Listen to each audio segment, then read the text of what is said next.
In the workshop, how to repair a Stuart Models 10V steam engine, and this is part 1 of 2. This engine arrived in the post the other day from a customer in Glasgow, and the problem was described as, it won't work, the piston goes to the top and doesn't go any further. I immediately suspected the timing, but the customer mentioned that he'd already had a look at that.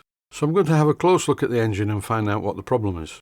The first thing to look at is the mechanical condition, which is very good indeed. It's a bit of a scruffy looking thing, there's a bit of rust on the flywheel, but there's nothing obviously wrong mechanically with the engine as far as I can see. The main bearings are not worn and the engine rotates very freely. So I wonder what's going on. The best way to find out is to try the engine, so I connected up an airline and it didn't work. It did exactly what the customer said it was doing, it just sort of went halfway and stopped. Time to remove the steam chest cover. I think I need to see what the slide valve's doing. The steam chest cover is held in place with 4 7BA nuts, which in turn fit on 4 7BA studs. During the time it took to remove the nuts from the steam chest, I had a quick cursory glance over the engine, and it appears to be quite well machined. This is a bit odd. One of the nuts is slightly countersunk. I don't know why that was done. It serves no purpose, but it's not doing any harm. And with the nuts removed, it's time to remove the steam chest cover. A quick tip here, never use a screwdriver to chisel off the steam chest cover because it will mark the engine. Normally I use my craft knife for this, but I couldn't find it, so this is a Stanley knife blade, and it's very sharp indeed. The first thing to do is to drop it on the bench, and now for take 2. Health and safety advisory, be very careful with these blades because they'll cut your fingers very easily. As well as using this blade to break the seal between the steam chest cover and the steam chest, I also used it to unstick the gasket. The first thing to check is that the slide valve wobbles about a bit on the crossbar. And that's a technical term to describe the fact that the slide valve needs to float slightly on the crossbar, because it's the pressure of the steam inside the steam chest that holds the valve onto the port face.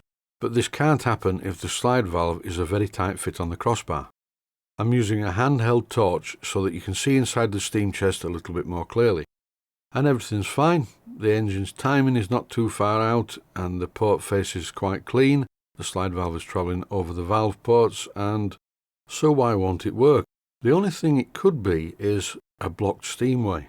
I've seen this on a couple of occasions, one on a Stuart Twin Victoria where the ports were full of sand, but that was on a fairly new engine that had never been run and the sand was left over from the casting process. And another time when I saw a blocked steamway, it was in an engine that had been left with water in it, and the steamways were completely blocked with rust. On a double-acting steam engine like this, there are 2 steamways, and both of these steamways go from the edge of the cylinder on the inside to the inlet ports that are uncovered by the slide valve. So what's wrong with this? It feels okay. I'm not really having a problem turning it over, but I do know what's wrong with it now. I've connected the airline and turned on the compressor, and as you can see it just doesn't want to go. But worse than that, the engine is currently functioning in single acting mode. Steam has only been admitted, or in this case compressed air, to one side of the piston. That pushes it to the top of the cylinder, and that's your lot. There's no steam or air coming in at the top to push the piston back down.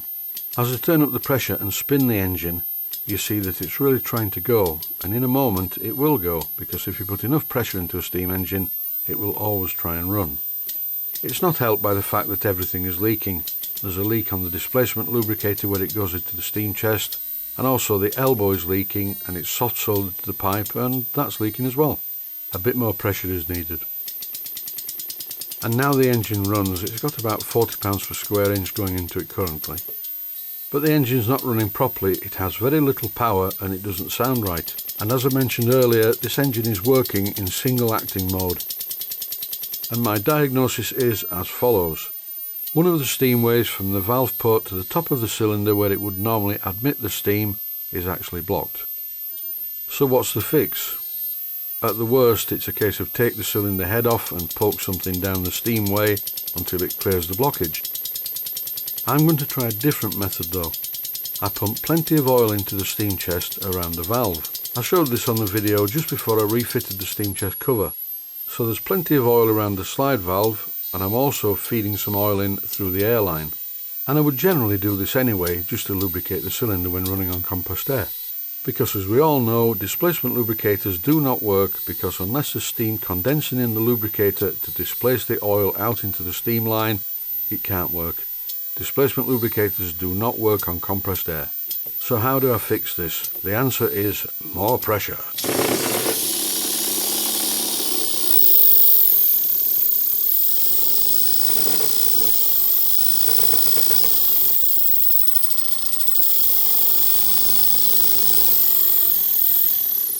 So whatever was blocking the steamway is now not blocking the steamway.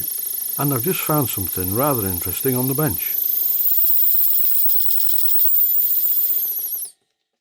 So what did I find on the bench? I found a very small piece of electrical insulation. It was a piece of brown PVC that would normally cover a piece of flex.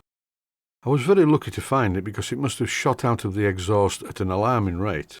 And now the engine is running much better in double acting mode. And you can tell that just by listening to it. But there are still some problems with the engine and I'm going to address those in part 2. This is the end of part 1. Thanks for watching and I hope you found it useful.